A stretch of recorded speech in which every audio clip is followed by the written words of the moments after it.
രാവിലത്തെ ബ്രേക്ക്ഫാസ്റ്റൊക്കെ കഴിഞ്ഞതിന് ശേഷം ഫ്രഷ് ഫ്ലവർ വാങ്ങിച്ചതുണ്ടായിരുന്നു. അപ്പോൾ അതൊന്ന് അറേഞ്ച് ചെയ്ത് വെച്ചിട്ട് പിന്നത്തെ പരിപാടി തുടങ്ങാമെന്ന് വിചാരിച്ചു. അങ്ങനെ ഞാൻ എൻ്റെ പോട്ടൊക്കെ എടുത്തുകൊണ്ട് വന്നു.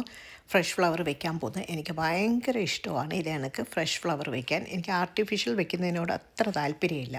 അപ്പോൾ ഒരു കഴിവുണ്ടെങ്കിൽ ഞാൻ പുറത്ത് പോകുമ്പോഴൊക്കെ ഫ്രഷ് ഫ്ലവർ വാങ്ങിക്കാറുണ്ട്. അപ്പോൾ അത് വാങ്ങിക്കുമ്പോൾ നമുക്ക് അതിൻ്റെ കൂടെ തന്നെ ഒരു പൗഡർ കിട്ടും.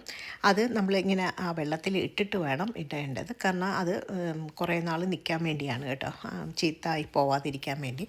അങ്ങനെ ഞാൻ വെള്ളമൊക്കെ ഒഴിച്ച് സെറ്റ് ചെയ്ത് നമ്മുടെ ഫ്ലവറൊക്കെ എടുത്ത് കട്ട് ചെയ്ത് പോട്ടിലോട്ട് ഇട്ടപ്പോഴാണ് മനസ്സിലായത് അബദ്ധം പറ്റിയെന്ന്. കാരണം എന്താണെന്ന് വെച്ചാൽ ഫ്ലവർ കുറച്ചേ ഉണ്ടായിരുന്നുള്ളൂ കേട്ടോ. ഇപ്പോൾ പോട്ട് വലിയൊരു പോട്ടും, അപ്പോഴേ അത് ഇട്ടപ്പോഴത്തേക്ക് അതെല്ലാം കൂടെ തലയും കുത്തി കിടക്കുന്നു. അപ്പോഴാണ് എനിക്ക് മനസ്സിലായത് പണി കിട്ടിയെന്ന്. അങ്ങനെ പിന്നെ ഞാൻ എന്ത് ചെയ്തു, പോട്ട് മാറ്റി വേറെ ഒരു പോട്ടിൽ അഡ്ജസ്റ്റ് ചെയ്ത് വെച്ചു. എങ്ങനെയുണ്ട്, കൊള്ളാവോ? അങ്ങനെ അതിനൊക്കെ ശേഷം ഞാൻ പോയി നമ്മുടെ ക്യാൻഡിൽ വാർമർ ലാമ്പൊക്കെ ഒന്ന് കത്തിച്ച് വെച്ചു. കുറച്ച് മണം പരക്കട്ടെ എന്ന് വിചാരിച്ചു, കാരണം കുക്കിംഗ് സ്റ്റാർട്ട് ചെയ്യാൻ പോവുകയാണ്.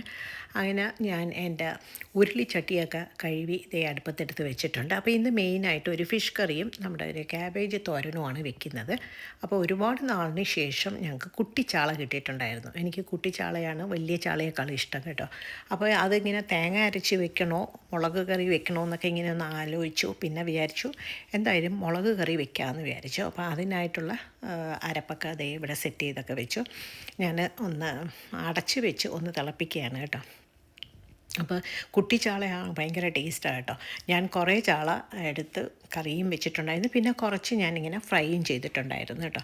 അങ്ങനെ അതിന് ശേഷം ഞാൻ നമ്മുടെ ഈ ചട്ടി ഒന്ന് വാഷ് ചെയ്തൊക്കെ എടുത്തിട്ട് അതിൽ തന്നെ ഞാൻ ക്യാബേജ് തോരന് വെക്കാൻ ഇട്ടിട്ടുണ്ടായിരുന്നു. അപ്പോൾ ഈ പ്രാവശ്യം ഞാൻ ക്യാബേജ് തോരനിൽ നമ്മുടെ സവാളയും പച്ചമുളക് എല്ലാം അരിഞ്ഞിട്ട് കുറച്ച് മഞ്ഞളും ഉപ്പും ഒക്കെ ഇട്ട് ഒന്ന് കടുക് താളിച്ച് വഴറ്റിയിട്ട് അടച്ചു വെച്ചു. അപ്പോൾ ഒന്ന് ആവി കയറിയതിന് ശേഷം ഞാൻ അതിലേക്ക് കുറച്ച് ജീരകപ്പൊടിയും തേങ്ങയും സ്ട്രെയിറ്റ് ഇട്ട് കൊടുക്കുകയായിരുന്നു. സാധാരണ ഞാൻ അത് തോരനുള്ള അരപ്പ് അരച്ചാണ് ഇടുന്നത്. ഇപ്രാവശ്യം ഞാൻ ഇങ്ങനെ ആക്കിയെടുത്തു. അങ്ങനെ ഇവിടെ തോരനും സെറ്റായി.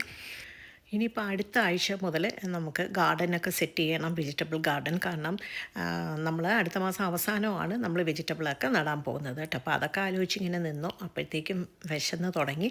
എന്നാൽ പിന്നെ കഴിച്ച് കളയാമെന്ന് വിചാരിച്ചു. അപ്പോൾ പപ്പടവും സാമ്പാറും ഒക്കെ ഇരിക്കുന്നുണ്ടായിരുന്നു കേട്ടോ.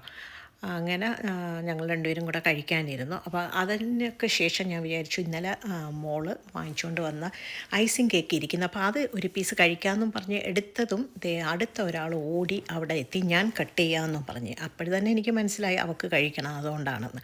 അങ്ങനെ അതും ഒരു പീസൊക്കെ കഴിച്ചു. ഉച്ചക്കലത്തെ കാര്യം അങ്ങനെ